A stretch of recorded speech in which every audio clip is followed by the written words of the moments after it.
Hello everyone, welcome to घर से UPSC.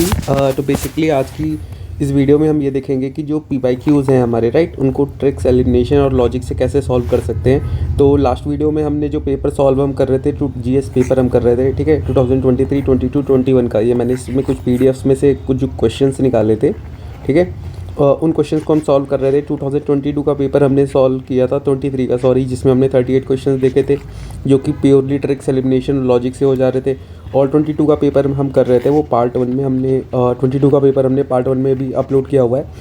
तो उसका कुछ रिमेनिंग पार्ट रह गया था, तो आज हम जो रिमेनिंग पार्ट रह गए थे, ठीक है, 2022 के और 2021 का जो पूरा पेपर है, ठीक है, इसके जो इंपॉर्टेंट क्वेश्चन उसको हम देखेंगे, ठीक है। तो अगर आपको 2023 वाला देखना है, इसके लिए एक मैंने सेपरेट वीडियो भी डाली हुई है। बाकी ट्रिप्स एंड लॉजिक के थ्रू अगर देखना है तो इसके वीडियो की पार्ट 1 आप देख सकते हो। ये आज मैं पार्ट 2 दे रहा हूँ, तो आप जो पार्ट 1 होगी, ठीक है, वो चैनल पे ही अपलोड है, उसको आप पहले देख लेना, तो आपको थोड़ा क्लियर हो जाएगा। बाकी आज हम पार्ट इस वीडियो की जहाँ पे हमने छोड़ा था उसका देखेंगे, ठीक है, आगे का।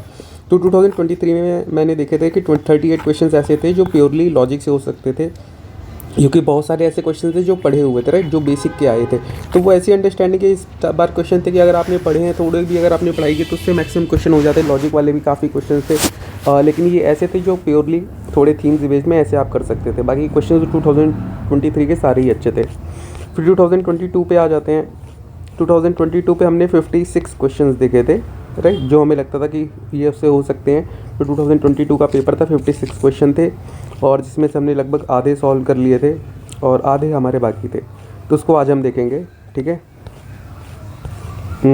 हाँ, तो हमने यहाँ तक कर लिया था रिजर्व सब्जेक्ट और ट्रांसफ़र सब्जेक्ट। और उसके आगे के क्वेश्चन यहाँ देखेंगे। जैसे ये एक बायोरॉक टेक्नोलॉजी का क्वेश्चन है राइट, ये देखो, अब ये बायोरॉक टेक्नोलॉजी का क्वेश्चन है, लेकिन इसमें जैसे फिर से आगे आप पढ़ा नहीं हुआ है तो सिंगल स्टेटमेंट वाले क्वेश्चन थे, तो ये इसमें फिर से ए और डी वाला रूल इसमें आप लगा सकते हो कि पहला restoration of damage control leaf है, और इसमें देखो, और दूसरा क्या है, development of building material using plant residue, identification of areas for exploration of shale gas, providing salt licks for wild animals in protected forest. देखो, अब ये क्या है ना कि ये जो बना हुआ है ए और डी में, और सी वाला ऑप्शन, अगर आपने शेल गैस जो है ना, ये पीवाईक्यू है, अगर आपने पीवाईक्यू शेल गैस पढ़ा होता तो ये ऑप्शन आप सीधे सीधे एलिमिनेट कर लेते राइट। और बायोरॉक टेक्नोलॉजी है तो कुछ लोग को इसमें आता है इशू की development of building material and using plants residue, ये भी हो सकता है राइट। और restoration of damage coral reef, और डी वाला ऑप्शन है providing salt lake for wild animals in protected areas forest, ठीक है। तो ऐसे क्वेश्चंस में क्या होता है कि ये पहला, और देखो कि चौथा, ये दोनों थोड़ा किसी प्रोटेक्शन को लेकर के बात कर रहा है कि एनिमल्स को कोई चीज़ प्रोवाइड करने की, या कोई इसमें रिस्टोरेशन की बात की गई है राइट। तो मेन क्या होता है कि ऐसे क्वेश्चन में ए और डी में जाना चाहिए। मैं तो ए और डी में जाता हूँ सिंगल स्टेटमेंट्स में सीधा, अगर मुझे नहीं आ रहा है तो उसमें फिर मैं ए और डी में जो सबसे सूटेबल लगता है। यहाँ पे मुझे कोरल रीफ, क्योंकि यूपीएससी का एक इंपॉर्टेंट थीम रहा है कोरल रीफ से, यूपीएससी बहुत सारे क्वेश्चन पूछ चुकी है राइट, हर 1-2 साल में पूछती रहती। कभी पॉलिप को पूछ लिया है, कभी जूजेंथली करके पूछ लिया है, कभी कोरल रीफ हो गए, कोरल रीफ कहाँ कहाँ पाए जाते हैं उनके बारे में पूछ लिया। तो कोरल रीफ भी इंपॉर्टेंट टॉपिक रहा है, कोरल ब्लीचिंग के बारे में पूछ रखा। तो ये सारी, इसलिए कि मैंने कोरल के साथ गया था और ये इंपॉर्टेंट टॉपिक था, तो और इसका आंसर भी यही सही था। गोल्डन मशीर, देखो 47 वाला एक क्वेश्चन था, not a bird. Golden machine ये पीवाईक्यू है, पूछा हुआ है गोल्डन मशीर के बारे में पहले भी इन्होंने।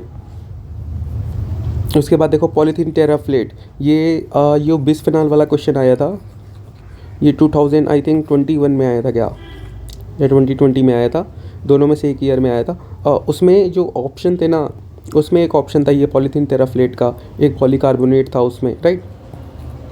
तो वहाँ से ही क्वेश्चन बना। अगर आपने ये उस टाइम पॉलीथीन टेराप्लेट पढ़ा होता उसके ऑप्शन से पीवाईक्यू करके, तो ये क्वेश्चन भी आपके लिए बहुत आसान था। बाकी ऐसे भी आप ये कर सकते थे कि it fibres can be blended with wood cotton fibre to reinforce container can of it can be use to store any alcoholic beverage, bottle made of it can be recycled into other product, can be recycled, articles made of it can be easily disposed by incarnate without causing any greenhouse gas emission। ये तो बहुत extreme statement है कि मतलब without causing green house gas emission अगर थोड़ी भी हो गई, 0.1% भी अगर मान लो कि इन एनी केस, तो स्टेटमेंट ये रॉन्ग हो जाएगी राइट। तो 4 वाला तो, और यूपीएससी इसमें क्या रहेगी 4 दिए, लेकिन ऑप्शंस में देखो, ऑप्शंस में उन्होंने 2 दिए, मतलब 2 स्टेटमेंट तो गलत है, तो आपको गलत वाली ढूंढनी है। एक तो आपको मिल गई, तो 2 ऑप्शन आपके सीधे सीधे कट गए। 1, 3 और 2, 3 में देखना है आपको। 1 वन थ्री, हाँ वन और थ्री, मतलब थ्री टू ठीक ही है, मतलब ये रिसाइकल हो सकती है, अदर प्रोडक्ट में बनाई जा सकती है। अब दूसरा देख लो, of it can be use to store any alcoholic beverages, it fibres can be blended with an cotton fibre to reinforce their properties. तो पैरेलल स्टेटमेंट ज़्यादा जेनरिक लग रहा है, राइट। तो इसमें हम क्या करेंगे, इसमें 1 और 3 करके आए थे और ये 1 और 3 पीस का सही आंसर है। गुच्ची को देख लो, इस स्टेटमेंट को पढ़ो। It is a fungus, it grown in some Himalayan forest, it is commercially cultivated in the Himalayan foothills of north eastern India. तीसरे में देखो कितना स्पेसिफिक करके दे रहे हैं कि नॉर्थ ईस्टर्न इंडिया, एक फैक्ट इन्होंने इसको बना दिया, ठीक है। और ऊपर वाली स्टेटमेंट पढ़ो, it grows in some Himalayan forest. तो ये जेनरिक स्टेटमेंट है कि हिमालयन स्टेटमेंट इतना बड़ा है कि हाँ कहीं भी हो सकती है, और एक पॉसिबिलिटी भी है कि अगर थोड़ी भी हो गई तो स्टेटमेंट सही है। और इन्होंने लिखा है कि नॉर्थ ईस्ट इंडिया, पूरा एकदम ऐसा वो बना के फैक्चुअल दिया है। तो यहाँ पे कुछ हो सकता है कि नॉर्थ ईस्ट की जगह नॉर्थ वेस्ट हो सकता है, राइट। क्या बताइए, नॉर्थ ईस्ट सदर्न साइड में हो सकता है, मेघालय वाली साइड में पूरा। तो इसका फिर कुछ भी हो सकता है। तो ये फैक्ट है, तो इसको मतलब जनरली ऐसे फैक्ट में गलत होते हैं, तो इसको तो सीधे सीधे कैंसिल कर दो। फंगस होता है, गुच्ची मशरूम्स होते हैं, राइट। मशरूम के रिगार्डिंग क्वेश्चन बहुत ज़्यादा रिपीट होते हैं, 2023 में भी था, राइट। 22 का ये क्वेश्चन है, ये देख लो। तो इसके लिए सीधा सीधा 1 और 2 हो जाता है इसका भी। ऐसे अगर आपने नहीं पढ़ा है तो ऐसे कि थोड़ा अगर जहाँ पे ऐसा फैक्चुअल चीज़ें हो ना और जेनरिक स्टेटमेंट दिया तो जेनरिक ज़्यादा मतलब चांसेस है कि सही होते हैं। फिर देखो, किडनी के फंक्शंस को लेकर एज अ वेटलैंड के तौर पे क्वेश्चन पूछा गया था, और इसमें भी देखो ए और डी में था answer. Aquatic plants absorb heavy metals, excess nutrients. और अगर आपने 2011, 12 और 13 के क्वेश्चन सॉल्व करे हैं ना, तो ये पता होता आपको कि ये PYQ है। ये आई थिंक 2012 में पूछा गया था या 11 में पूछा गया था। वेटलैंड का एज अ किडनी फंक्शन जो है, सेम चीज़ है, बस इसको थोड़ा और इस बार ऑप्शन थोड़े और बना दिए हैं उन्होंने। फिर क्लाइमेट ग्रुप का देख लो। उसके बाद देखो, ये एनर्जी, इंटरनेशनल एनर्जी एजेंसी, ये भी PYQ है। और इसमें देखो, अगर PYQ आपने नहीं पढ़ा है, अब जैसे some Indian companies are members of EP100, तो हाँ हो सकता है। The International Energy Agency is the secretariat to under to coalition. अब यहाँ पे क्या पता किसी और से और ऐसी बॉडी देता है। UPSC जनरली स्टेटमेंट गलत देता है। 5 स्टेटमेंट है, 5 में से मतलब जनरली UPSC का रूल जाता है 3 सही होगा। 3 वाले ऑप्शन पे आ जाते हैं, 1 3 4 2 3 5। इन दोनों में देख लेते हैं, 3 3 कॉमन है, 1 4 और 2 5। तो अपने को पता है 4 ठीक है, जनरिक स्टेटमेंट, तो सीधे सीधे आंसर आ गया 1 3 4। ये देखो पहला, the climate group is international non profit that drives climate action by building their large network and runs them. तो हाँ ठीक है, स्टेटमेंट सही लग रही है। दूसरा, the International Energy agency in the partnership with climate group launch a global initiative EP100। तो फिर से एक फैक्ट दिया हुआ है, गलत हो सकता है। फिर देखो तीसरे पे आ जाओ, EP100 brings together leading companies committed to driving innovation, energy efficiency and increasing competence while delivering on emission reduction goals. Some Indian companies are members of EP100। तो देख रहे हो, जो जेनरिक स्टेटमेंट है वो अपने आप सही हो गई। ये पहली, तीसरी और चौथी, और दूसरे और पाँचवीं जहाँ जहाँ पे थोड़े फैक्चुअल चीज़ें थी वो क्वेश्चन देखो ऑटोमेटिकली रॉन्ग हो गई। तो समझ, ये रूल कहीं ना कहीं देखो, अब बोलो कि कुछ लोग कहते हैं नहीं ये तो अब नहीं काम करता, हाँ कहीं कहीं नहीं भी करता। जैसे कुछ एक क्वेश्चन आया था इस बार रशिया यूक्रेन के बॉर्डर का, उसमें 6 ऑप्शंस थे। तो उसमें हुआ क्या, मुझे 2 थे कंफर्म, मुझे पता था कि 2 ही ठीक हैं, लेकिन मैं लॉजिक के साथ जा रहा था, तो मुझे कहा 6 में से 3 तो सही होंगे मिनिमम, तो मैं 3 और पे करेक्ट करके आया था, लेकिन वो गलत था। 3 नहीं सही थे, 2 ही सही थे उसमें। तो एक रिस्क फैक्टर आपके साथ है कि अगर आप लॉजिक के साथ जा रहे हो ना, कुछ क्वेश्चन ऐसे भी होंगे जो आपके आते होंगे लेकिन लॉजिक के हिसाब से गलत हो जाएंगे। तो एक रिस्क फैक्टर आपको हमेशा से रहेगा, लेकिन ये आपको ये देखना है ना कि आपको तो क्रॉस करना है। तो आपको ये मतलब नहीं ना कि कौन से क्वेश्चन सही हो रहे कौन से गलत है, आपको तो 100% लेके आने ना। जितने अटैम्प्ट करोगे उसमें टोटल में देखो आप कि टोटल में से कितने कन्वर्ट हो रहे हैं, तो वो ज़्यादा मैटर करेगा। फिर देखो क्वेश्चन नंबर 40, सोलर फ्लेयर, ये 2011 का क्वेश्चन है PYQ। फिर से 7 ऑप्शन है, 7 में से क्या बताया था, 5 सही होते हैं, UPSC का रूल। 7 में से 5 पे आ गए, ठीक है। अब ये देखो 5 ऑप्शन वाली यही 2 हैं, 1 3 5 6 7, 1 3 4 6 7। तो मतलब इसमें क्या क्या अलग है, इसमें 1 और 5, इसमें 2 और 5 है, इसमें 1 और 4 है, ठीक है। यही 2 चीज़ अलग हैं। तो इसमें से पढ़ लेते हैं, 2 5 देख लेते हैं। तो tsunamis are occurred at equatorial region, ठीक है। और 5 क्या कहता है, forest fire could take place over much of the planet solar flare के कारण। और 1 और 4 में आ जाते हैं। 1 क्या कहता है, GPS navigation system could fail, हाँ ये तो हो सकता है सोलर फ्लेयर से, अगर आपने PYQ पढ़ा है। 4 intense order could occur over much of the earth, हाँ तो ये भी, ये दोनों देख रहे हो, ये दोनों एक मतलब ऐसी स्टेटमेंट है कि अगर आपने सोलर फ्लेयर थोड़ा सा भी पढ़ा है तो आपको ये पता होता, नहीं तो ये दोनों ज़्यादा जेनरिक स्टेटमेंट है। ये भी देखो ना, tsunami could occur at equatorial reason, तो सुनामी का अगर आपको पता होता कि सोलर फ्लेयर के कारण नहीं होती, अगर आपने ज्योग्राफी हल्की सी भी पढ़ी है, ये सुनामी जो होती है वो मोस्टली अर्थक्वेक के कारण होती है। तो ये आपका सीधे सीधे गलत हो जाता और ये आपका 1 3 4 6 7 ये आपका करेक्ट आंसर हो जाता। तो देख रहे हो एक सिंपल से रूल पे भी जाकर कि 5 में से 2 करके आप सीधे आंसर निकाल सकते हो कि आपको ये हो जाएगा कि 7 में से 5, 5 में से 3, राइट। ये देखो मैंने आपको 3-4 क्वेश्चन ऐसे दिखा दी जो ऐसे होते हैं। फिर इस ऑप्शन में पढ़ो, the organism in probiotic are found in the foods we ingest but they do not naturally occur in our gut. Naturally ये कौन सी बात है कि नेचुरली प्रोबायोटिक ऐसी चीज़ है जो मतलब डाइजेशन पे, ऐसे तो मिल्क प्रोबायोटिक होते हैं तभी तो हेल्प करते हैं डाइजेशन के लिए, ठीक है। अब वो नेचुरली बॉडी में नहीं होगा तो शुरुआत से ही थोड़ी ना कि बाद में कहीं से अंदर से डाला जाएगा, वो तो नेचुरली भी होते हैं। तो किसी के बॉडी में हो गए तो भी स्टेटमेंट गलत हो जाएगी, दूसरा सीधे सीधे गलत हो जाएगा। 1 1 3 सीधे ये दोनों। फिर देखो, biofilms can form of medical implants with human bio can form of food and fruit processing can exhibit resistance. तो इसमें अब आपको देखना था कि क्या क्या चीज़ें हो सकती हैं, ठीक है। तो पहला स्टेटमेंट करो, biofilms can form on medical implants with in human tissues, हाँ चलो ठीक है। Biofilm can form on food and food processing surfaces, हाँ ठीक है। Biofilm can exhibit antibiotic resistance, हाँ ठीक है। तो 1 2 3 तीनों एक जनरिक स्टेटमेंट है तीनों। फिर देखो वेब 3.0 को, फिर देखो web 3.0 technology enables people to control their own data. तो अभी कौन करता है, एक नई टेक्नोलॉजी की बात की जा रही है। अभी जो होता है वो कॉरपोरेशन कंट्रोल करती हैं, तो एक नई बता रहा है कि लोग खुद कंट्रोल करेंगे, तो हाँ हो सकता है। In web 3.0 there can be blockchain based social network, तो हाँ हो सकता है भाई, ब्लॉकचेन तो इमर्जिंग टेक्नोलॉजी है ना।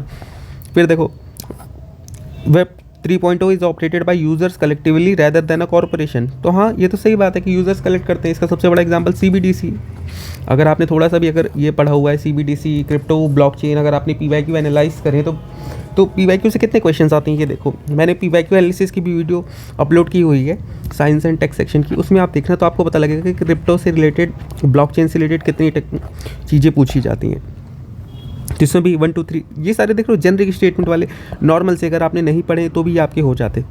ओपन सोर्स डिजिटल प्लेटफॉर्म पे UPSC के ऐसे क्वेश्चन हर साल आते हैं, और इसमें देखो ये दीक्षा पोर्टल इन्होंने पहले भी पूछा हुआ है, ये PYQ है।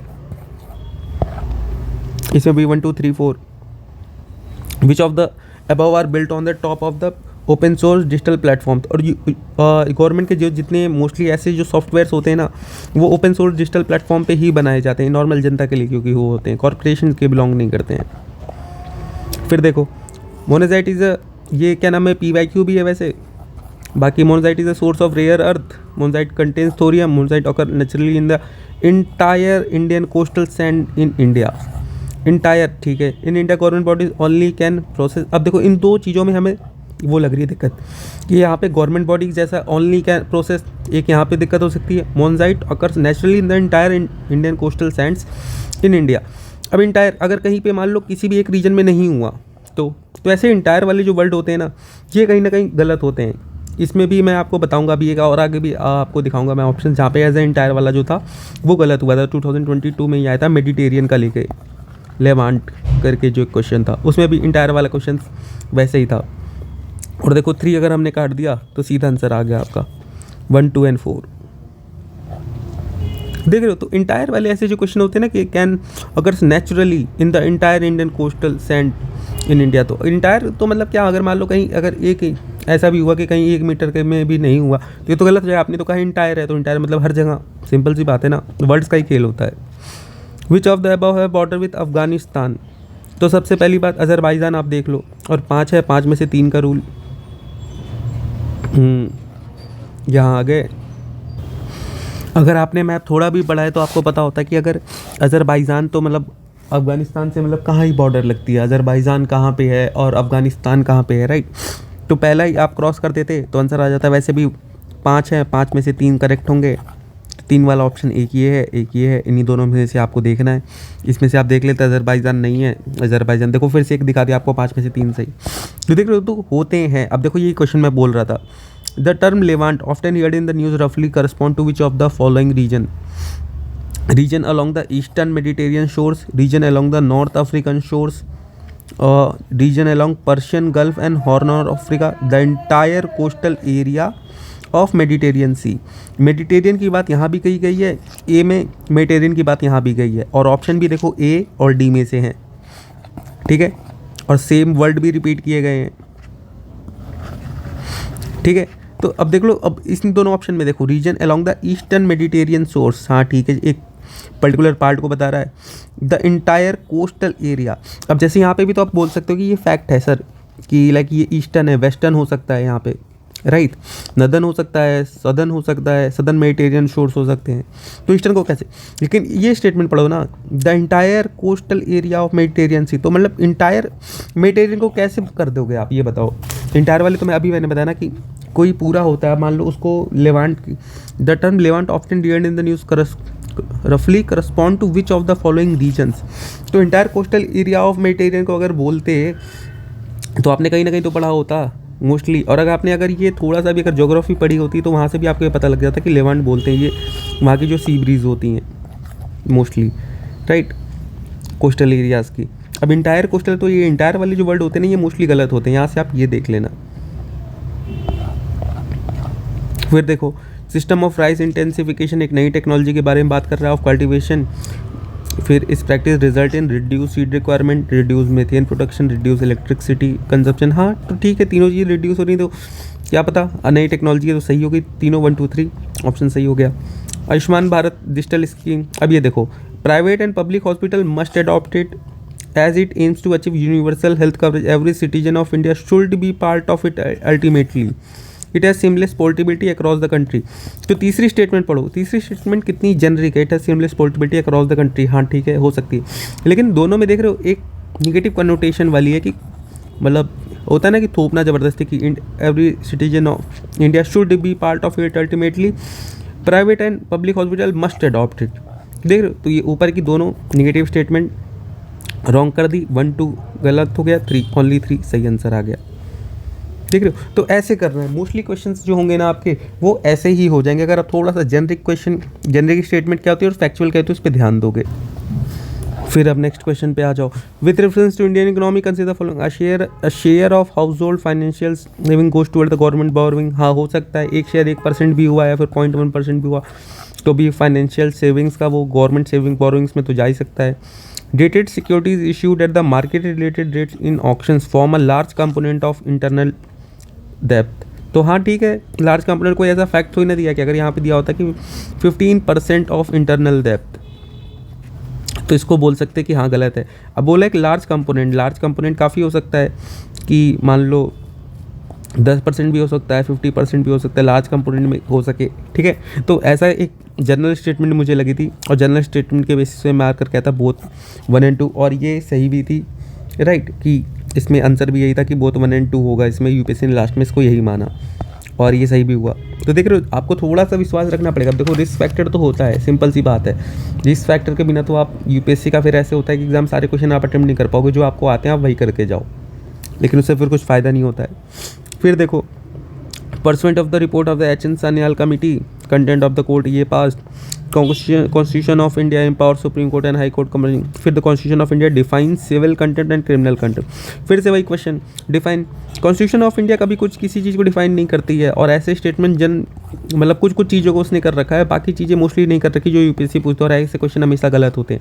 अगर आपने यूपीएससी का पैटर्न को एनालाइज किया है तो सिंपल से आप ये क्रॉस करते थे, आपका 1 2 1 2 और 4 बच जाता। In India the parliament invested with the power to make laws on the contempt of the court. हाँ ठीक है, ये सिंपल सी स्टेटमेंट है और ये भी क्या नाम है, आपने अगर लक्ष्मीकांत पढ़ी वहाँ से मिल जाती है आपको। देख रहे हो कितना सिंपल सा पेपर था। अगर आपने मतलब नॉर्मल से थोड़ा सा भी अगर यूपीएससी के पैटर्न को एनालाइज किया तो आप क्वेश्चन सॉल्व कर लेते सीधे लॉजिक से। With reference to the expenditure made by an organization or a company, which of the following acquiring new technology is a capital expenditure? Debt financing is considered as capital expenditure while equity financing is considered as revenue expenditure. फिर से देखो यहाँ पे दो चीज़ों को compare किया गया है, डेफिनेशन दी हुई है, यहाँ पे स्वैप कर दिया गया हुआ है। रेवेन्यू एक्सपेंडिचर को कैपिटल में डाल दिया है, कैपिटल को रेवेन्यू में डाल दिया है, राइट। ये डेप्थ फाइनेंसिंग क्या है, ये रेवेन्यू एक्सपेंडिचर है। इक्विटी फाइनेंसिंग क्या है, ये नहीं डेप्थ फाइनेंस, हाँ ये कैपिटल एक्सपेंडिचर है। इक्विटी फाइनेंसिंग तो कैपिटल एक्सपेंडिचर है, राइट। तो इसके लिए देखो इन्होंने यहाँ पे गलत कर दिया, फिर ये देखो ओनली टू गलत, acquiring new technology capital expenditure, हाँ ठीक है, वन ओनली, सिंपल सी चीज़ें हैं। इनडायरेक्ट ट्रांसफ़र, इसमें भी देखो एक है यहाँ पे फॉरेन कंपनी की बात की गई है, यहाँ फॉरेन कंपनी की बात की गई है, एन इंडियन कंपनी, ठीक है। फिर देखो इसमें आप फिर देखो कि एन इंडियन कंपनी है, इन्वेस्ट करती फॉरेन एंटरप्राइज है, paying taxes to the foreign country for the profit arising of investment. Indian company purchases tangible asset in foreign country and sells after revenue increase and transfer the proceed to India. ये तो एक normal circumstances हो गई ना, इसमें तो indirect transfer जैसा कुछ हुआ ही नहीं। इसमें पढ़ो ए और डी में आ जाओ आप, ए और D. A foreign company transfer shares and such share drive their substantial value from assets located in India। ठीक है, ये थोड़ा लग रहा है इनडायरेक्ट ट्रांसफर ऐसा कुछ। A company, Indian company investing in a foreign enterprise and paying taxes to the foreign country on the profit arising out of investment. तो ये आपका क्या था, ये आपका अगर आपने एक बेस इरोजन प्रॉफिट शिफ्टिंग करके एक ऐसा टॉपिक है, राइट, अगर आपने उसको पढ़ा था तो ये क्वेश्चन इसको भी आप नॉर्मली एलिमिनेट कर पाते, ठीक है। तो यहाँ पे क्या था, फिर डी बचता है और डी जेनरिक भी लग रहा था, तो डी इसका करेक्ट ऑप्शन भी था और डी में करके भी आया था। तो देख रहे हो, ऐसे ही नॉर्मल से लॉजिक थोड़ा सा आपको समझना पड़ेगा, PYQ एनालिसिस करना पड़ेगा, आपका आंसर आ जाएगा। Which of the following activities constitute the real sector in the economy. अब ये देखो, farmer harvesting their crop, textile mill converting raw material in the fabric. तीसरे पे आ जाओ, commercial bank lending money to the trading company, corporate body issuing rupee dominated bond services. ये दोनों थोड़ा ऐसा रूपी से रिलेटेड है, राइट, और थोड़ा ऐसा सर्विस टाइप में भी है। इन दोनों में देखो, फार्मर हार्वेस्टिंग देयर क्रॉप, इसमें कुछ ना कुछ प्रोड्यूस हो रहा है एक रियल चीज़ में, राइट। तो और पूछा क्या क्या है, रियल सेक्टर के बारे में। ये दोनों ऑप्शन एक जैसे, ये दोनों ऑप्शन एक जैसे, या तो 1 2 होगा या तो 3 4 होगा। फिर देख लो, और मोस्टली क्या लग रहा है 1 2 ही होगा, क्योंकि 4 में से चारों सही थे, ये हो नहीं सकता। 4 में से 3 या 4 में से 2 होते हैं जनरली, और 4 में से 1 भी, मतलब बहुत रेयर चांस होते हैं, प्रॉबिलिटी बहुत कम होती है। तो इन्हीं दोनों में से देखना है, तो 4 में से 2 सही हो सकते हैं, 1 और 2। 3 4 क्योंकि उतना रियल सेक्टर का है नहीं, आप अगर थोड़ा सा भी पढ़ के इसमें करोगे तो नॉर्मली, ठीक है। और आ जाते हैं नीचे, foreign currency convertible bonds. I think यहाँ से अब पेपर हमारा चालू हो गया है, कौन सा ये, हाँ आई थिंक ये हमारा अब आ गया है 2021 का पेपर, ठीक है। तो यहाँ पे हमने अब तक देखो कितने पेपर हो गए, हमने 56 क्वेश्चन ये 2022 के भी डिस्कस कर लिए, और लगभग 56 या 58 क्वेश्चंस हैं अब हमारे 2021 के भी।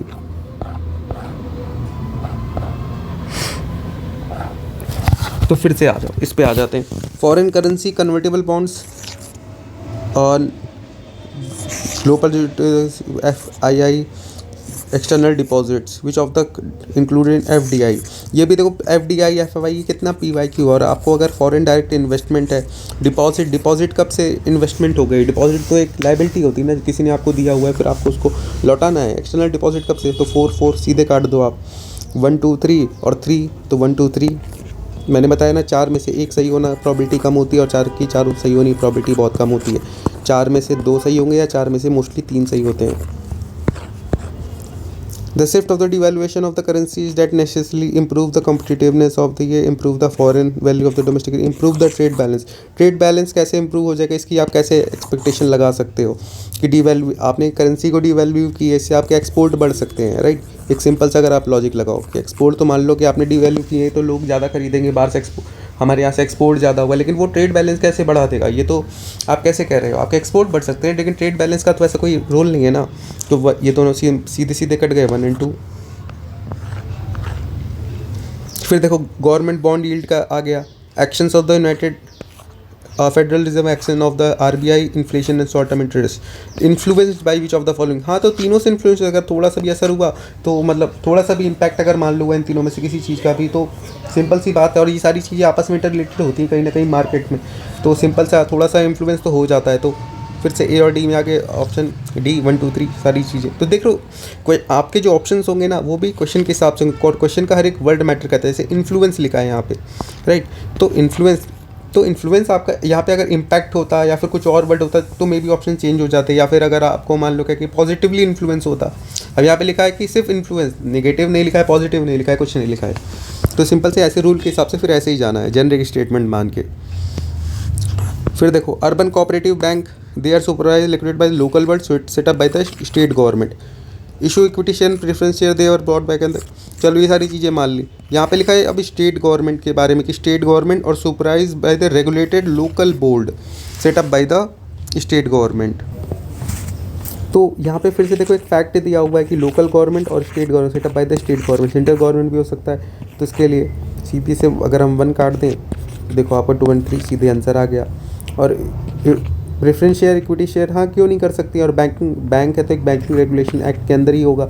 और बैंकिंग रेगुलेशन एक्ट 1949 बहुत ज़्यादा रिपीटेटिव टॉपिक है PYQ के स्टेटमेंट्स में, इसको पढ़ के जाना आप। फिर देखो which of the following steps is more likely taken at the time of economic recession. Economic recession है मतलब इकोनॉमी डूबी हुई है, ठीक है, ऐसा कि इकोनॉमी घट रही है, पैसे GDP ग्रोथ हमारी नीचे जा रही है।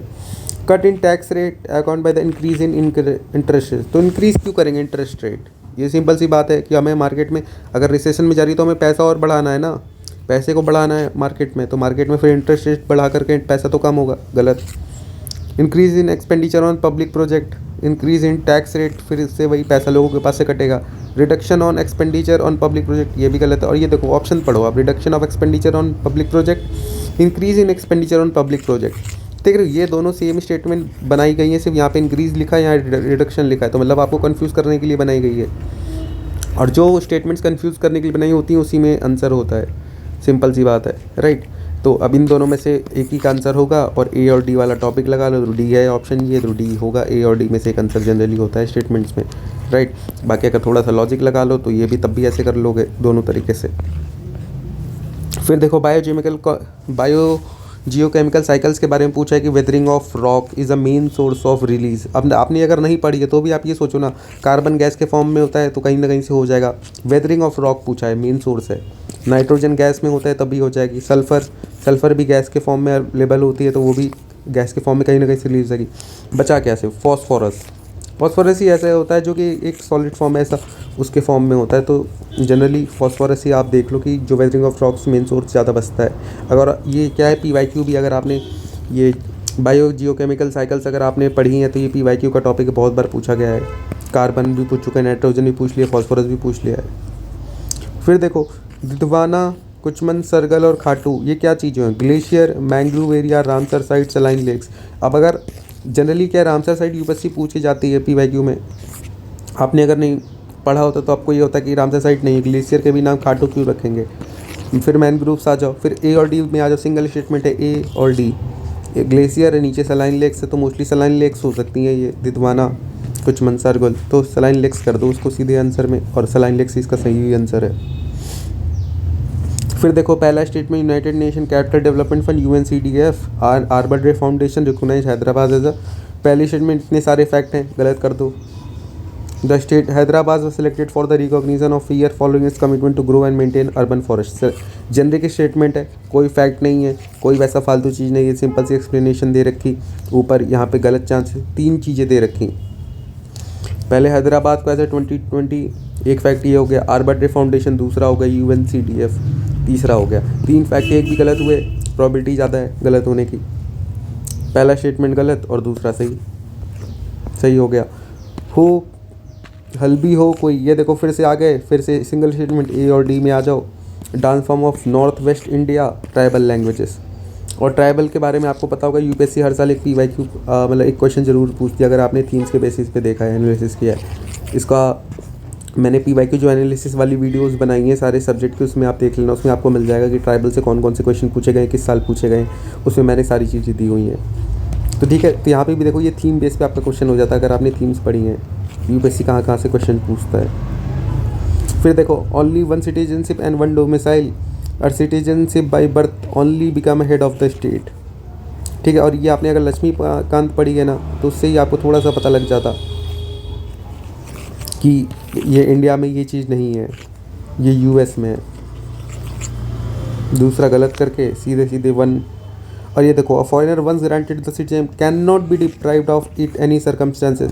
तो ये कौन सी बात है, किसी को एक बार दे दिया और वो भी फॉरेनर है, इंडियन नहीं है। इंडियन का होता है चलो एक बार सोचते भी, और फॉरेनर को दे करके ये कह रहे हैं कि नहीं ले सकते। तो ये मतलब काफ़ी एक्सट्रीम स्टेटमेंट और निगेटिव कनोटेशन में है, ठीक है।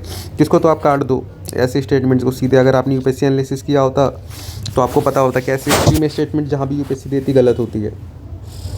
When a prisoner makes out a sufficient case, payroll cannot be denied to suspender because it's a matter of a right।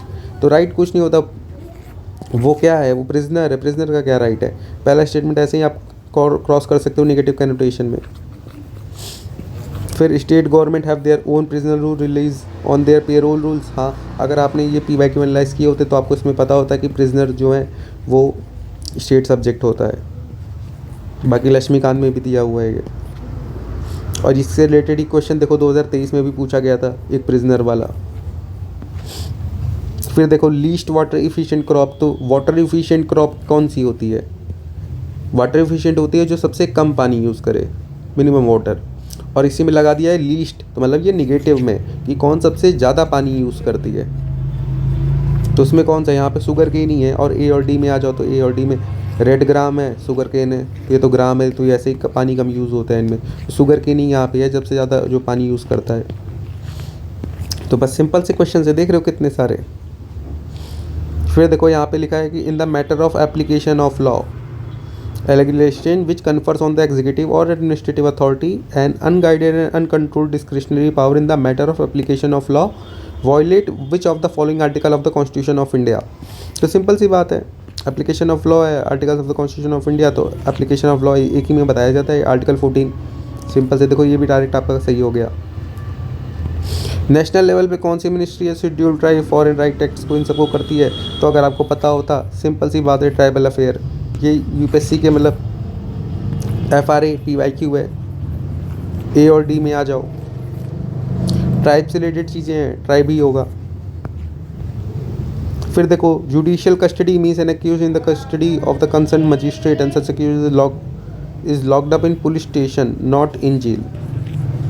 During judicial custody the police officer in charge of the case is not allowed to interrogate the suspect without the approval of the court. हाँ, judicial custody में है तो सीधी बात है court से permission लेनी पड़ेगी। Judicial custody मतलब जुडिशरी से रिलेटेड है। दूसरी कस्टडी क्या होती है, पुलिस कस्टडी। अगर मूवीज़ देखी इतना तो पता ही होगा। पुलिस स्टडी में क्या होगा, पुलिस इंटोग्रेट कर सकती है खुद से, वो रहेगा कहाँ, पुलिस के पास। पुलिस के पास कहाँ पे रहेगा, मतलब ये रहेगा पुलिस की उसमें पुलिस स्टेशन में, ठीक है। और यहाँ पे क्या रहेगा, कोर्ट करेगा तो मतलब जेल में। यहाँ पे क्या लिखा है, such accused is locked up in police station not in jail. तो जुडिशियल कस्टडी है ना, तो जेल में रहेगा ना, कोर्ट के आदेश पे। पुलिस स्टेशन में क्यों रहेगा, सिंपल सी बात है, वो तो पुलिस कस्टडी हो जाएगी। पहला क्वेश्चन गलत। अगर आपने नहीं पढ़ा, एक सिंपल सा लॉजिक लगाते कि दो तरीके की अगर कस्टडी है, जुडिशरी कस्टडी और पुलिस कस्टडी, तो दोनों में क्या क्या होगा। एक में पुलिस स्टेशन में रहेगा या तो जेल में रहेगा। तो जेल में अगर क्या नाम है इसमें रहेगा जुडिशियल कस्टडी में मान लो, तो फिर मतलब अगर पुलिस स्टेशन में जुडिशियल कस्टडी में है तो फिर पुलिस कस्टडी में जाएगा तब तो जेल में रहेगा। ये तो मतलब थोड़ा अजीब हो गया ना। तो और ऐसे क्वेश्चन में क्या होता है, यूपीएससी हमेशा क्या करती है, इंटरफेयर कर देती है। जैसे अब पुलिस कस्टडी का यहाँ पे दे दिया है, जुडिशियल में क्या पता है इस बार पुलिस कस्टडी का क्वेश्चन है और उसको चेंज करके जुडिशियल में कर दे वो। तो इसीलिए होता है PYQ पढ़ के फ़ायदा कि आपको ये पता लग जाएगा कि स्टेटमेंट पढ़ते ही कि यहाँ पे यूपीएससी गलत कर सकती है। फिर ये देखो, there is a no law restricting the candidate from contesting in one Lok Sabha election from 3 constituencies. In 1991 Lok Sabha election Sri Devila contested from 3 Lok Sabha candidate contest in one Lok Sabha election from many constituencies. His party should bear the cost of by-election to the constituencies vacated by him in the event of winning all the constituencies. अगर जीत जाता है भाई तो उसके बाद कह रहे हैं कि उसकी पार्टी जो है वो पैसा भरेगी जहाँ पे बाई इलेक्शंस होंगे। तो आपको लगता है ऐसी कोई पॉलिटिकल पार्टी होगी जो ऐसा रूल बनाएगी, क्योंकि लगभग 2 जगह से तो हर जगह सभी लोग लड़ते हैं। मोदी जी भी 2 जगह से लड़े थे, राहुल गांधी भी 2 जगह से लड़ता है, फॉर्म भरता है, राइट। 3 जगह तो ऐसे सुनने में आया नहीं था मुझे अभी तक। सुनने का मतलब क्या, लक्ष्मीकांत अगर आपने पढ़ी तो वहाँ से आपको थोड़ा बेसिक आइडिया लग जाता कि 1996 या 7 के जो इलेक्ट्रॉल रिफॉर्म्स आए थे, तीसरा वाला तो सीधे सीधे ऐसा स्टेटमेंट लग रहा है कि हाँ ये गलत होगा, तीसरा आप काट दो, एक और दो में से एक सही होगा। तो पहला वाला जो है नो लॉ, अगर आपने ये पढ़ा था रिफॉर्म आए थे तो पहला वाला जो उसको आप गलत कर देते, दूसरा सही हो जाता। ट्राइक्लोजन ये देखो कि किस में होता है, ए और डी में आ जाओ। Food preservative, toiletries, food preservative, fruit ripening substance, reduce plastic container. A और डी में आ जाओ कि इन दोनों में से अगर कुछ नहीं समझ में आ रहा है ऐसे क्वेश्चन में ए और डी में, तो ए और डी में आपको जो सबसे ज़्यादा अच्छा लगे, फूड प्रिजर्वेटिव भी हो सकता था, फ्रूट राइपनिंग सब्सटेंस भी हो सकता था, टॉयलेटरीज भी हो सकता है। ट्राइक्लोजन था तो टी से टॉयलेटरीज भी थी, तो इसलिए मुझे लगा कि हो सकता है और मैंने टॉयलेटरीज करके आया था। ए और डी में से थोड़ा सा रिस्क आपको लेना पड़ेगा और टॉयलेटरीज ही सही था। फिर देखो which of the following is reason why astronomical distance are measured in light year, distance among solar stellar body do not change. ये देखो ए और डी में आ जाओ, speed of light is always same. तो हाँ, तो दूसरा वाला ज़्यादा करेक्ट है। Light always travel in straight line, क्यों ऐसी बात थोड़ी ना स्ट्रेट लाइन में जाती है, हमेशा बीच में कहीं बेंड भी हो जाती है। Gravity of stellar bodies does do not change, ये भी ये देख रहे हो, ये दोनों नेगेटिव सेंस में do not change, do not change. Speed of light is always same, हाँ ज़्यादा करेक्ट है, ये पॉजिटिव सेंस में। As to P Y Q है, फिर से ए और डी में आ जाओ। Spread of viral disease, genes introduce in genetically modified plants. और पता होता है यूपीएससी जेनेटिकली मॉडिफाइड प्लांट्स के बारे में पूछती रहती है, ये उसका थीम बेस्ड है एक, तो आप ए पे सीधे टिक करके आता और ये आंसर सही हो जाता आपका। फिर देखो सोडियम लैम्प और एलईडी लैम्प के बारे में वो दिया हुआ है। As a street light sodium lamps have longer life span than LED lamps. ये कौन सी बात है, एक नई टेक्नोलॉजी आई है एलईडी, तो ज़्यादा बेहतर होगी ना as comparison to sodium lamp, क्योंकि नई टेक्नोलॉजी है। पुरानी होती तो फिर नई की ज़रूरत क्या पड़ती, नई क्यों लेके आते अगर वो उतना एफिशिएंट काम कर रही होती। दूसरे को गलत कर दो, दूसरा गलत कर दिया, 3 सही है, पहले को देखना है। Sodium lamp produce light in 360 degree but is not so in the case of LED. तो हाँ ठीक है, एलईडी लैम्प ऐसे होते हैं नीचे उसके रोशनी आती है, और जो सोलर लैम्प होते थे पहले के ऐसे होते थे तो में चारों तरफ 360 डिग्री ऐसे पूरी रोशनी जाती थी। तो तीसरा ओनली सही है कि विजिबल लाइट जो होता है सोडियम लैम्प में वो ऑलमोस्ट मोनोक्रोमेटिक होता है, एलईडी लैम्प में सिग्नमेंट अलग अलग कलर जो होते हैं स्ट्रीट लाइटिंग में वो भी दिखते हैं। फिर देख लो एडिनो वायरस, रेट्रो वायरस, इन दोनों के बीच में वो कर दिया है। Common code is come called by adeno virus, by its is called by retrovirus. तो यहाँ पे भी ऊपर क्या है, अब देखो यहाँ पे दो चीज़ का कंपैरिजन किया गया है, एडिनो वायरस और रेट्रो वायरस। तो रेट्रो वायरस में सिंगल स्टैंड बता रहे हैं, एडिनो वायरस में सिंगल स्टैंड बता रहे हैं, रेट्रो वायरस में डबल स्टैंड बता रहे हैं। तो क्या पता यहाँ यूपीएससी ने स्वैप कर दिया हो। तो स्वैप वाले ऐसी चीज़ों में स्वैप का करता हूँ कि भाई सीधे सीधे मैं गलत मान लेता हूँ कि स्वैप कर दिया होगा। Common cold is sometime caused by, यहाँ पे एक वर्ड लिखा है sometime caused by adenovirus where it's is caused by retrovirus. तो हाँ इसको कह सकते हैं कि हो सकता है मे बी। ऊपर वाले में मुझे ज़्यादा लग रहा था कि वो ज़्यादा पॉसिबिलिटी है गलत करने के लिए, तो इस पर 1 ओनली मैं अरे मतलब 2 ओनली करके आया था, पहला गलत मान के आया था और ये सही भी था। फिर with reference to the water on the planet Earth consider the amount of water in the river and the lakes is more than the amount of groundwater, कि रिवर और वाटर में जितना पानी उससे ज़्यादा ग्राउंड वाटर में है। चलो मान लेते हैं आपकी बात। The amount of water in the polar ice cap and glacier is more than the amount of ground water. ये तो एक नॉर्मल सी चीज़ है, बाकी 2011 या 12 का ये PYQ भी था ग्राउंड वाटर से रिलेटेड, अगर आपने पढ़ा होता तो दूसरी स्टेटमेंट तो सही थी, ये पता है अपने को। पहली स्टेटमेंट देख लो कि रिवर और लेक से ज़्यादा पानी ग्राउंड वाटर में है, ये स्टेटमेंट मुझे थोड़ी डाउट में लग रही है अभी। तो ये स्टेटमेंट मैं मतलब मोस्टली गलत ही मानूंगा, और इसमें आपको भी मैं ये बोलूँगा कि यहाँ पे देखो एक ऐसी चीज़ है ना कि ये तो PYQ है, इसको तो क्या है कि आप ऐसे पढ़ के जाओ, मुझे तो थोड़ा इसके बारे में पता भी है। ऐसे क्वेश्चंस को क्या है ना कि अगर आप PYQ करके जा रहे हो तो आपके सिंपल ही सीधे सॉल्व हो जाएंगे, ठीक है। फिर देखो ये 5 है, फिर देखो 5 में से 3 का रूल मैंने आपको बताया था कि 5 में से 3 सही होते हैं मोस्टली। वैसे पूरे स्टेटमेंट पढ़ लेना, 5 में से 3 के ऑप्शन पे आ गए 1 3 4 5 3 4 5 1 3 4, तो मतलब 1 और 5 मुझे देख लेना है, ठीक है। 1 5 moringa drum stick is a leguminous evergreen tree, ठीक है। Seeds of moringa and turmeric can be used in the production of biofuels, हाँ तो ये हो सकते हैं, 5वां तो ठीक लग रहा है ऐसा। फिर tamarind tree is endemic to South Asia, यहाँ पे एक फैक्ट दे रखा। In India most of the tamarind collected as a minor fruit, ठीक है। इंडिया एक्सपोर्ट करता है, हाँ ठीक है। अब इसमें से क्या है, पहला सही है या फिर 5वां सही? पहले को आप ज़्यादा सही मानोगे या 5वां सही मानोगे, आपको इसमें चॉइस करनी है। तो seeds of moringa tree can be used in production of biofuel, हाँ ये ज़्यादा सही लग रही है। Is a leguminous evergreen tree, तो यहाँ पे एक फैक्ट दे रखा है, कुछ और भी हो सकता है। तो मैं तो 3 4 5 करके आया था और 3 4 5 ही इसमें मतलब सही है ऐसे अगर आप देखो तो, क्योंकि ये ज़्यादा बेटर स्टेटमेंट है और एक जेनरिक स्टेटमेंट है 5 वाली, अगर आपने पढ़े नॉर्मली, ठीक है। फिर आ जाते हैं अगले क्वेश्चन पे। फिर सवाना के बारे में बात की गई है, ग्रासलैंड होता है, एक्सटेंसिव एरियाज़ होते हैं, लेकिन उसमें ट्रीज़ नहीं होते हैं। फिर देखो 5 दिए हुए हैं, 5 में से 3 का रूल लगाओ कि 3 तो मतलब सही ही होंगे। 3 वाले ऑप्शन पे आ जाओ। 2 3 4 1 3 5 क्या बच गए? 2 4 को देख लो, 1 और 5 को देख लो एक साथ। 2 4 फायर और सीजनल रेनफॉल, हाँ सही लग रहे हैं। 1 और 5 बरोइंग एनिमल एंड टर्माइट्स और 5वां सॉइल प्रॉपर्टी। ये दोनों थोड़े मतलब इनडायरेक्ट हैं, रीज़न कह सकते हो, थोड़ा बहुत रीज़न, लेकिन फायर और सीजनल रेनफॉल ये थोड़े मेजर रीजन है जो ज़्यादा करेक्ट लग रहे हैं सामाना से रिलेटेड। तो क्या करना है? 2 वाला सही कर देना, 2 3 4 सही हो गया। फिर देखो लीव डिटर डिकम्पोज करता है faster in other biome, as a result the soil surface often the vegetation largely compose of plants forms that reach up in the canopy vicariously by climbing the trees and growing as epiphyte rooted in the upper branches of the trees.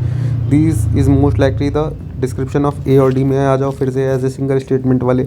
कॉर्निफोरस है कि tropical rain forest है, फिर से क्या करना है? Tropical rain forest. कॉर्निफोरस तो होगा नहीं, क्योंकि यहाँ पे इतनी बात की जा रहा है कि सबसे ज़्यादा लीफ लिटर डिकम्पोज होता है। अगर आपने थोड़ी सी ज्योग्राफी पढ़ी है तो आप ये क्वेश्चन आराम से कर लेते। फिर देखो Global Ocean Commission grant licence, यहाँ पे एक बॉडी का नाम दे रखा। फैक्ट है यूपीएससी जब भी बॉडी का नाम देती है मोस्टली गलत होता है, तो मुझे लग भी रहा था कि होगी एक और बॉडी है इंटरनेशनल सी बेड अथॉरिटी। ये अगर आपने पढ़ा है तो पहला स्टेटमेंट तो बॉडी के नाम पे ऐसा गलत होता है। जहाँ पे India has receive licences for seabed mining exploration in international water. India इतनी बड़ी कंट्री यार, इतनी मतलब 5th लार्जेस्ट जीडीपी पे है, तो मतलब ये सारी चीज़ें तो मिल ही गई होंगी। Rare earth metal are present on the sea floor in the international water. अब देखो ये स्टेटमेंट है, rare earth mineral are present on the sea floor in internet. अब लिखा है कि are present on entire sea floor, अगर यहाँ होता तो ये ऑप्शन गलत हो जाता, इंटायर सी फ्लोर। तो अगर क्योंकि एक जगह भी नहीं हुआ तो फिर तो ये हो गया, स्टेटमेंट गलत हो जाएगी ना। तो इसीलिए यहाँ पे एक वर्ड नहीं था, बस इंटायर, इस वजह से ये स्टेटमेंट सही है, तीसरा वाला। 2 और 3। फिर देखो पाम ऑयल को रिगार्डिंग क्वेश्चन था, is native to South East Asia.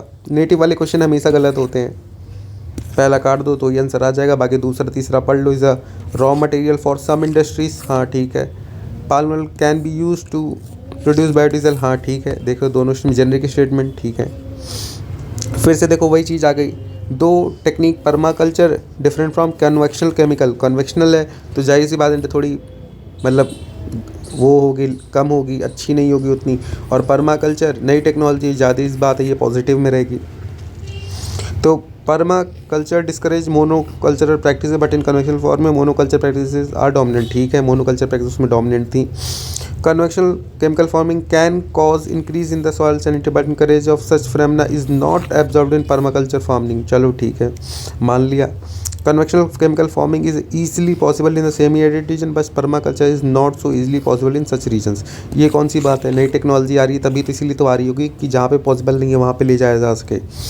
तो तीसरी वाली तो गलत लग रही है, सिंपल सी बात है। काट दी, 2 ऑप्शन कट गए, 1 2 4 बचा और 4 बचा। Practice of mulches is very important in permaculture farming but not necessarily so in convectional farming, हाँ ठीक है। मल्चिंग क्योंकि अब परमाकल्चर है, नाम से ही लग रहा है, तो मल्चिंग तो इंपॉर्टेंट थोड़ी होगी। और केमिकल फार्मिंग में सीधे डाल दो उतने केमिकल, चौथा भी ठीक ही लग रहा है, ऐसा गलत नहीं। तो 1 2 4 और 4 में से मैंने बताया कि 1 सही होने की प्रोबेबिलिटी कम है, 4 की चारों सही होने की प्रोबेबिलिटी कम है। 4 में से 3 सही हो सकते हैं मोस्टली, या 4 में से 2, यहाँ पे से 4 में से 3। फिर देखो निजामत ऑफ हैदराबाद मशहूर kingdom merger Rohilla kingdom was force out of the territories occupied by Ahmad Shah Durrani. तो अहमद शाह दुर्रानी भाई, अब क्या पता ये दुर्रानी की जगह कोई और भी हो, हिस्ट्री का क्वेश्चन है तो यहाँ पे एक फैक्ट है, मुझे नहीं पता क्या पता हो, तो मैंने तो फैक्ट देख के इसको क्रॉस कर दो आप। Nizamat Hyderabad emerge out of Hyderabad state. अब इसमें क्या है, 1 और 2 और या फिर 2 ओनली, अब 3 है, 3 में से आपको देखना है। तो Arcot of out of Hyderabad state Mysore kingdom emerge out of Vijayanagar empire. और दोनों स्टेटमेंट देखो दोनों सेम ही जैसे हैं कि इमर्ज आउट ऑफ। तो क्या पता यूपीएससी ने अब इसमें से भी एक को गलत किया हो, तो इसमें से आप क्या कर सकते हो। तो इसमें मुझे तो मोस्टली मैसूर किंगडम विजयनगर लग रहा था कि ये दोनों सही हैं, कि मैसूर किंगडम भी क्योंकि वहीं पे है और विजयनगर भी वहीं है। Nizamat of Arcot emerge out of Hyderabad state, तो क्योंकि आरकोट तो एकदम साइड में पड़ रहा था, हैदराबाद बीच में पड़ता तेलंगाना वाली साइड में, तो इसलिए लग नहीं रहा था कि उसमें से निकल गया है। तो पहले को मैंने गलत माना था, दूसरे को सही, और देखो यही सही है। तो नॉर्मल थोड़ा सा लॉजिक लगाना है, थोड़ी सी अपनी नॉलेज जो पढ़ी हुई है उसको बेस मान के।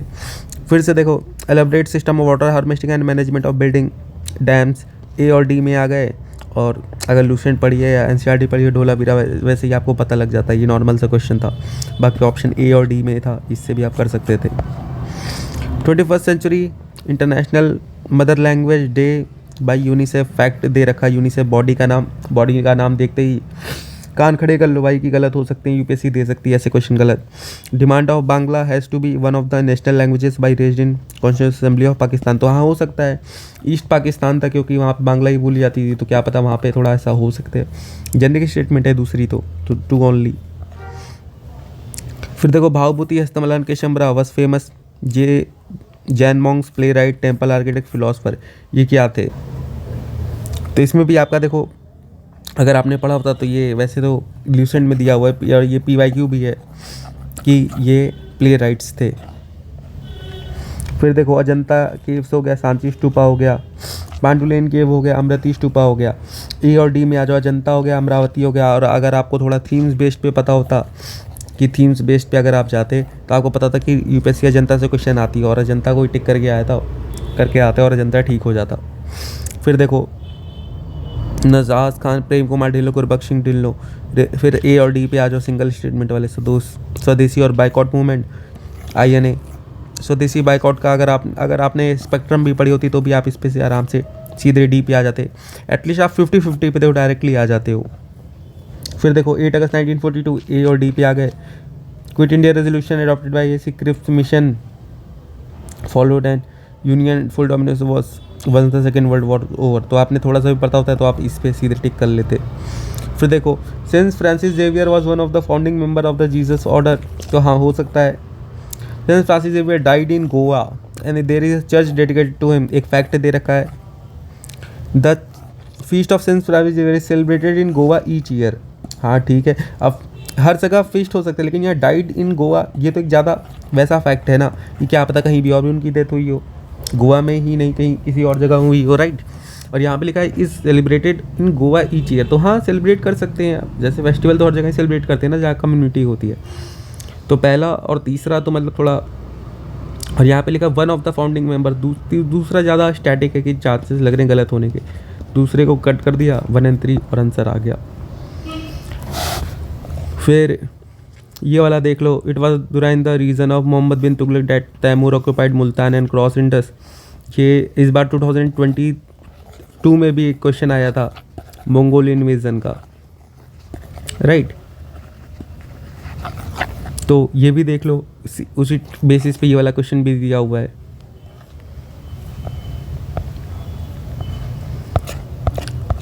फिर ये देखो, इसमें भी 6 हैं, 6 में से बताया मैंने 4 का रूल ले आओ, 6 में से 4 मतलब सही हो सकते हैं। 4 वाला एक ही टॉपिक है, इसको आप सही मार सकते हो सीधा, नहीं तो वैसे भी पढ़ लो पहले। From the decline of Gupta's until the rise of Harshvardhan in the early 70s, which of the following kingdoms were holding power in the northern India. Gupta's of Magadh, ठीक है, हाँ। पारवार्स ऑफ मालवा, पुष्पवती ऑफ थानेसर, ये तो थे। तीसरा तो आपको पता लग गया ऐसे ही, अगर आपने एनसीईआरटी पढ़ी हुई है।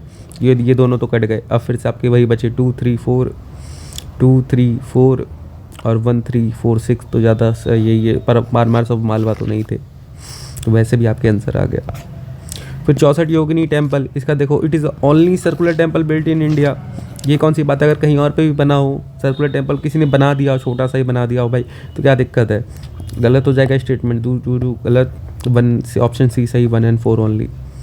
फिर देखो, कॉमन कार्बन मेट्रिक, मतलब कॉमन मतलब सबके लिए एक जैसा ही होगा। Carbon metric by UN has developed for assessing the carbon footprint, A और डी में आ जाओ। Carbon footprint of building operation around the world, assessing the overall carbon footprint caused by the use of fossil fuels by the world in a unit time, ये। और इसमें लिखा है assessing the building operation around the world, हर जगह जो building operation होते हैं उसके लिए। और यहाँ लिखा है overall footprint caused by the use of fossil fuels by the world in a unit time, common carbon metric.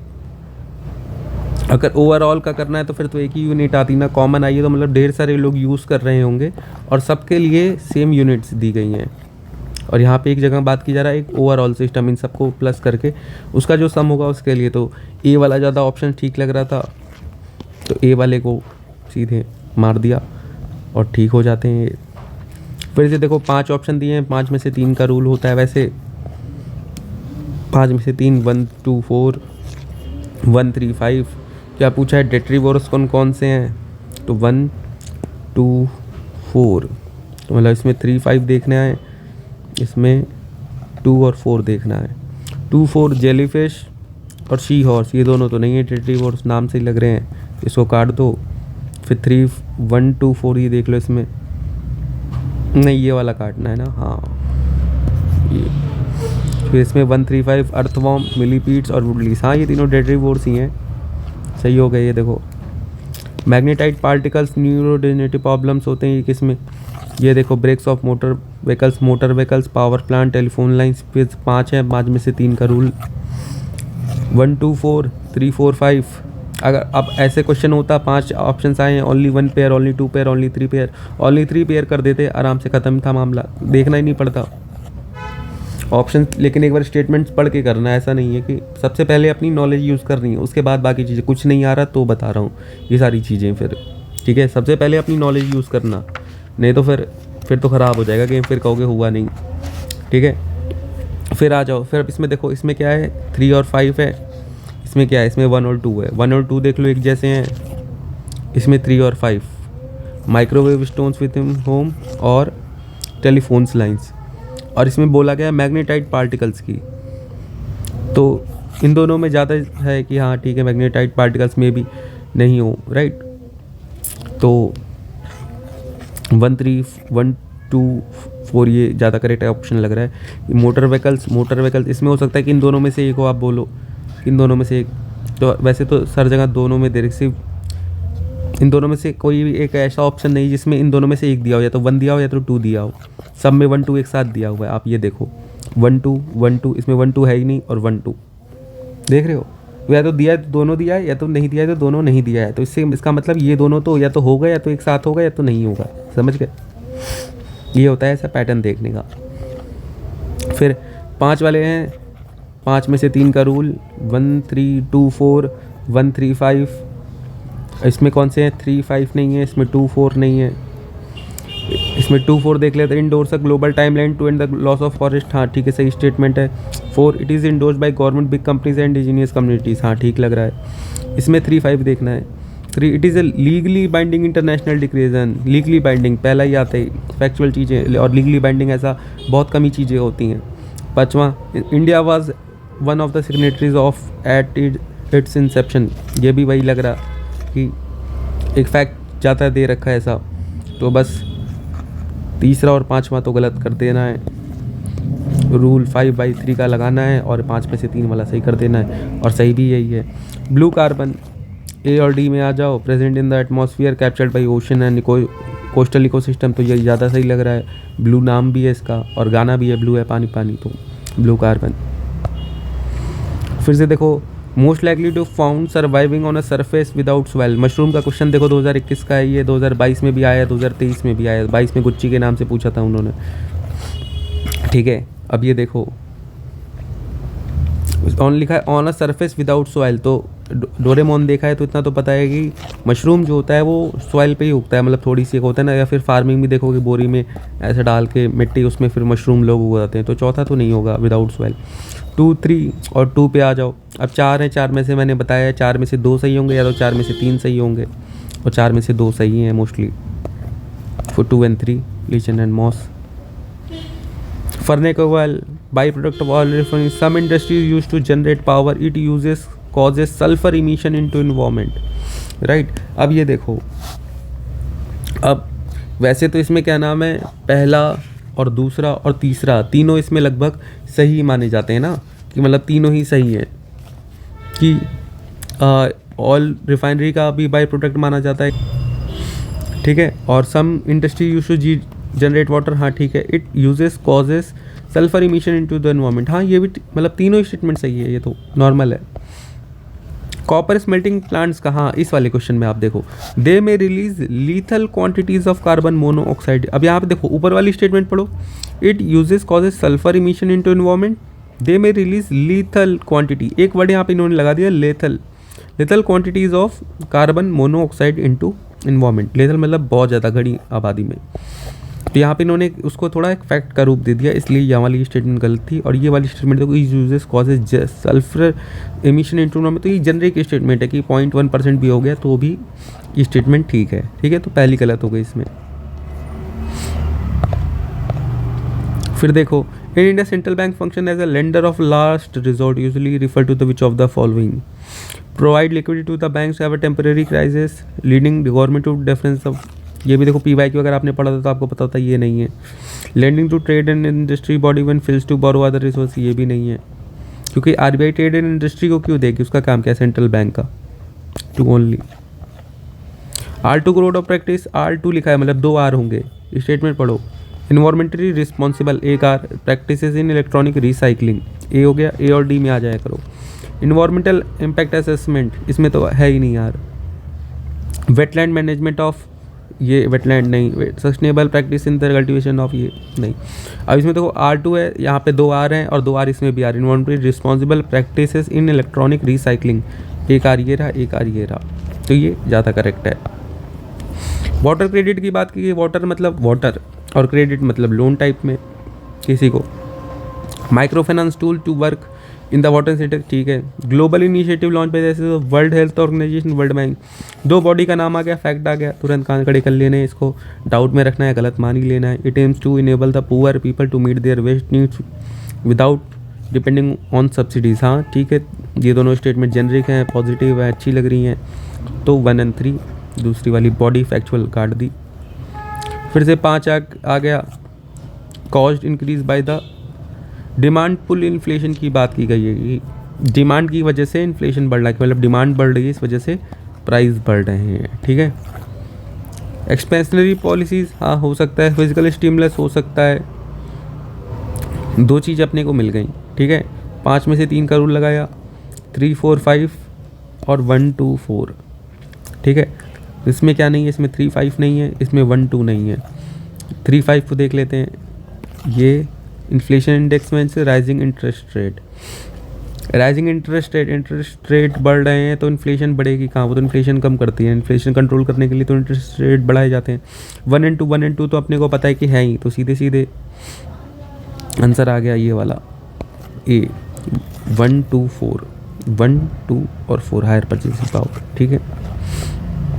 फिर विच of the following is the most inflationary in is effect, सबसे ज़्यादा इन्फ्लेशन A और D में आ जाओ। Repayment of public डेप्ट, ये चारों ही inflationary है, इसमें लिखा है most inflationary in its effect, पूछा है आपको ये बताना है। रीपेमेंट ऑफ पब्लिक डेप्ट, ठीक है, पब्लिक के पास पैसा आ जाएगा, उसका डेप्थ जो थी वो। Creation of new money to finance the budget deficit, तो ये ज़्यादा करेक्ट है, A और D में से ही आंसर निकाल लिया। फिर देखो ब्लैक मनी के बारे में पूछा है, ब्लैक मनी का A और D में आ जाओ। Diversion of resources to the purchase of real estate and the investment in luxury housing, loss of revenue to the state exchequer due to the taxation, तो D वाला option ज़्यादा correct है। फिर से आ जाओ, other thing remaining change market demand of a good might increase if price of its substitute increase. Demand पूछ रहा है ना कि डिमांड बढ़ेगी एक गुड की अगर उसके सब्सटीट्यूट की प्राइस बढ़ जाए, सब्सटीट्यूट की प्राइस बढ़ रही है तो उसकी डिमांड घटेगी, तो मतलब इसकी डिमांड इंक्रीज होगी, सही बात है। कॉम्प्लीमेंट, अगर कॉम्प्लीमेंट की प्राइस बढ़ रहे हैं, कॉम्प्लीमेंट पेट्रोल के प्राइस बढ़ गए तो पेट्रोल के प्राइस बढ़ गए तो कार की डिमांड कम होगी, ये तो गलत हो गया। इंक्रीज करना है ना डिमांड, हाँ दूसरा तो गलत हो जाएगा। कॉम्प्लीमेंट की अगर प्राइस इंक्रीज होगी तो इसकी भी डिमांड घटेगी, तो दूसरा तो गलत हो गया। वैसे भी 4 हैं तो 4 में से 3, इसमें 3 सही होंगे या 2 सही होंगे, कुछ ऑप्शन भी उसी हिसाब से बनाए गए, दूसरा काट दो आप। 1, 4, 1, 3, 4 इट्स प्राइस फॉल हो रही है तो डिमांड बढ़ेगी। हाँ चौथा तो ठीक है। 2 1 3 4 गुड एक इन्फीरियर गुड है और the income of consumer inferior good है, कंज्यूमर की और इनकम बढ़ रही है तो आप अच्छी क्वालिटी के गुड खरीदोगे ना, आपके पैसे आ रहे हैं तो आप बढ़िया क्वालिटी के गुड्स खरीदोगे तो उसकी डिमांड क्यों इंक्रीज़ होगी। फिर तीसरा भी गलत है, मतलब हाँ ये भी गलत है। 1 4 तो देख रहे हो इसमें 4 में से 2 सही था। मैंने बताया ना 4 में से 2 या 3 इन्हीं दोनों में से एक चीज़ होंगी। 4 में से 1 होने की प्रॉबिलिटी बहुत कम है और 4 के 4 होने की प्रॉबिलिटी बहुत कम है। कैजुअल वर्कर को all casual worker are entitled for employees provident fund, all casual worker are entitled for regular working hour. अभी दोनों स्टेटमेंट एक ही जैसी हैं, बस चेंज कर रखा है, 2 चीज़ें अलग अलग। गवर्नमेंट स्पेसिफाई कर सकती है कि एस्टेब्लिशमेंट शैल पे wages only through it's bank account. ठीक है, वैसे भी ये प्रोविज़न थोड़ा रफ टफ लग रहा है लेकिन ओनली थ्रू बैंक अकाउंट इसको मान लेते हैं। बाकी ये दोनों एक जैसी सेम जैसी हैं। In line provident fund coverage are entitled for regular working hour and over time payment. तो ये स्टेटमेंट तो ज़्यादा ठीक लग रही है कि रेगुलर वर्किंग आवर और ओवर टाइम पेमेंट तो मिलना ही चाहिए। Employers provident fund casual worker है उसको भी EPF मिलना चाहिए, उसका कवरेज होना चाहिए कि नहीं होना चाहिए। तो पहला वाला तो रॉन्ग लग रहा है मुझे। बाकी क्वेश्चन थोड़ा डाउट में था, ये क्वेश्चन मोस्टली लोगों का गलत ही हुआ था। इसका आंसर वैसे 2 और 3 है क्योंकि इन दोनों स्टेटमेंट में एक चूज़ करना था कि एम्प्लॉयड प्रोविडेंट फंड या फिर रेगुलर वर्किंग आवर। तो कुछ लोगों ने तीसरे वाले को, इसमें 1 और 3 में काफ़ी डाउट थी इस वाले को लेकर के। जिन लोगों ने थोड़ा सा अगर PYQ एनालिसिस किया था, EPF पढ़ के गए थे तो उनका तो ये क्वेश्चन सही हो गया था, बाकी गलत हो गए थे। फिर देखो governor of RBI is appointed by the central government. Certain constitution in the provision in the constitution of India give central government the right to issue direction to the RBI in the public interest. तो ये question देखो constitution RBI के बारे में क्यों बताएगा, simple सी बात है। ये क्वेश्चन सीधे गलत, 2 काट दो, सीधे 1 3 आंसर आ गया। तो ऐसे क्वेश्चन जो आते हैं कॉन्स्टिट्यूशन ने डिफाइन किया या कॉन्स्टिट्यूशन सर्टेन प्रोविजन RBI से रिलेटेड, ये सारे गलत होते हैं। मोस्टली यूपीएससी ऐसे ही बनाती है। तो क्वेश्चन हमारे ख़त्म हो गए। कितने क्वेश्चन थे? 1 2 3 4 5 6 7 8 9 10 11 12 13 14 15 16 17 18 19 20 21 22 23 24 25 26 27 28 29 30 31 32 33 34 35 36 37 38 39 40 41 42 43 44 45 46 47 48 49 50 51 52 53 54 55 56 क्वेश्चन थे। तो 56 क्वेश्चन हमने 2021 के भी देख लिए, ठीक है। तो टोटल हमने लगभग 38 क्वेश्चन 2022-3 से निकाले थे मैंने। 56 क्वेश्चन और 56 क्वेश्चन ये दोनों क्वेश्चन थे, 56 थे 22 से भी और 56 थे 21 से भी। तो टोटल हमने लगभग 150 के अराउंड हमने क्वेश्चंस अब तक देख लिए हैं, ठीक है। और ये 3 साल के थे। अभी इसका मैं पार्ट 2 भी लेकर के आऊँगा जहाँ पे 2018, 19 और 20 इन 3 साल के पेपर को भी हम डिस्कस कर लेंगे, ठीक है। तो ये मिनिमम 6 साल के तो काफ़ी इंपॉर्टेंट थे, तो 6 साल के तो हमें करने ही थे, तो 6 साल के और कर लेंगे, ओके। तो आपको मैंने दिखाया ना कि कितने क्वेश्चन, लगभग 150 क्वेश्चन 3 साल में से, मतलब 50% क्वेश्चन जो थे अकेले आप थीम से कर लेते। सिंपल सी चीज़ें A&D, थीम स्पेसिफिक, स्वैप वाली चीज़ें हो गई, एक्सट्रीम स्टेटमेंट्स और जेनरिक स्टेटमेंट्स में थोड़ा डिफरेंस जान करके, ठीक है, कुछ ही चीज़ें हैं। और ये 5 में से 3 वाला हो गया, 6 में से 4 हो गए, 4 में से 2 3 हो गए, ठीक है। ये कुछ सिंपल सी ही चीज़ें हैं जो मतलब PYQ एनालिसिस करके अगर आप कर लो ना तो आपको थोड़ी हेल्प हो सकती है, जिससे आप आराम से अपने 20 से 25 नंबर तो सिंपली इंक्रीज़ कर सकते हो, जो आप प्लस में आ जाओगे। मान लो अगर आपने आपके 30 क्वेश्चन ऐसे थे जो आपको एकदम करेक्ट आते थे, ठीक है, 30 क्वेश्चन आपको एकदम करेक्ट आते हैं, तो मतलब उससे 60 नंबर आपके सीधे ही हो गए। और लगभग आपने 20 क्वेश्चन आपके अलग से आप सही करके आ रहे हो, तो मतलब कितने 40 नंबर सीधे 100 नंबर आपके ऐसे हो जाएंगे सिर्फ 50 क्वेश्चन में, ठीक है। बाकी क्वेश्चन आपके पास पड़े ही हैं, उसमें से और भी आप गलत सही कर सकते हो। जैसे मान लो आपने 30 क्वेश्चन कर दिए, ठीक है, अब आपके पास कितने बच गए? 70 क्वेश्चन। जो आप रिस्क पे फैक्टर पे मतलब एज अ लॉजिक लगा के आओगे। 70 में से मैं मानता हूँ 30 सही हो गए, तो मतलब 60 प्लस में हो गए आप, और 40 आपके गलत हो गए ना, तो 40 गलत हो गए, तो 40 में से आपके कितने माइनस हो जाएंगे, लगभग 27। तो भी आपके कितने ये आ रहे हैं आपके लगभग 33 क्वेश्चन, 33 नंबर, तब भी आप प्लस में आ रहे हो। तो देख रहे हो, तो 60 प्लस 33 कितने हो गए, 93 ये आपके हो गए सिंपली ऐसे। अगर आप, मैं इसमें कितने मैंने करे हैं, सिर्फ 30 सही माने, 40 गलत माने हैं, देख रहे हो। और मोस्टली अगर आप सिंपल से प्रैक्टिस करोगे तो उसमें आपके लगभग 40 सही हो सकते हैं और 33 गलत हो सकते हैं। मतलब बहुत गंदे केस में भी वैसे मैं 80-20 की प्रॉबिलिटी लेके चलता हूँ कि मतलब 80-20 भी तो नहीं, 75-25 आप मान लो कि मतलब जितने ट्रिक से करोगे ना आप उसमें लॉजिक में, तो उसमें से मतलब 4 क्वेश्चन करें तो 3 सही होते हैं, 1 गलत होते हैं, मोस्टली ऐसा जाता है अगर आपने अच्छे से प्रैक्टिस करके गए हो, ठीक है। और धीरे धीरे अगर जितनी ज़्यादा आप प्रैक्टिस करोगे उतना ज़्यादा आपका उसमें लेवल और अच्छा इंक्रीज़ होगा, उतनी ज़्यादा अंडरस्टैंडिंग आपकी PYQ की इंक्रीज़ करेगी और उतना ज़्यादा ही आप और कर पाओगे, ठीक है। तो PYQ को सबसे मेन अपने उस पर रखो, टेबल पे रखो, पढ़ने के लिए कुछ भी डायरेक्शन हो, सोर्स लेना हो, पैटर्न समझना हो, PYQ का पूरा एनालिसिस उससे करो। बाकी PDF जो चल रही है वो काम पे चल रही है, PDF जैसे हो जाती है तो मैं सारे सब्जेक्ट वाइज PDF प्रोवाइड कर दूंगा, ठीक है। और सब्जेक्ट वाइज एनालिसिस की एक वीडियो मैंने अपलोड कर दी है PYQ की, ओके, चैनल पे अपलोडेड है, सबकी, इन्वायरमेंट की, science and tech, history, polity, economics, geography, ठीक है, सबकी हो गई है। आप उसको आराम से आप पढ़ लो पूरा, ठीक है। बाकी PDFs मैं अपलोड कर दूँगा जल्दी, एक्सेल सीट के बारे में भी मैं बता दूँगा, ओके। और बाकी तब तक के लिए गुड बाय। कुछ होगा क्वेरी तो कमेंट सेक्शन में डाल देना आप।